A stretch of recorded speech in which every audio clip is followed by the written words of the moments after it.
बिस्मिल्लाहिर्रहमानिर्रहीम, अस्सलाम वालेकुम रहमतुल्लाहि व बरकातुहू। नाज़रीन, हमारा जिस्म अल्लाह सुब्हानहू व तआला की तख्लीक का शाहकार है।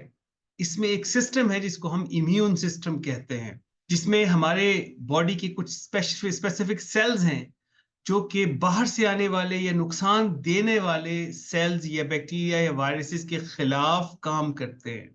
अल्लाह सुब्हानहू व तआला ने उनके अंदर बड़े प्यारे सेंसर्स लगाए हुए हैं जो ये पहचान जाते हैं कि कौन सा सेल पराया है और कौन सा सेल अपना है।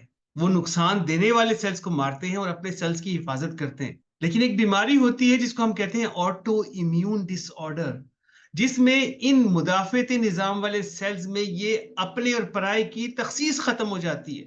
पता नहीं चलता कि अपना सेल कौन है और पराया सेल कौन सा है। वो एक ही बंदूक से सबको मारना शुरू कर देते हैं। ये बीमारी हमारी मेडिकल साइंस में तो लाइलाज है, इसकी कोई क्योर नहीं है। मुझे लगता है कि शायद मेरे प्यारे वतन को भी ये ऑटो इम्यून डिसऑर्डर है।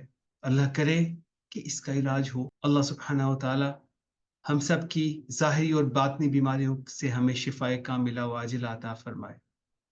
पाकिस्तान जिंदाबाद।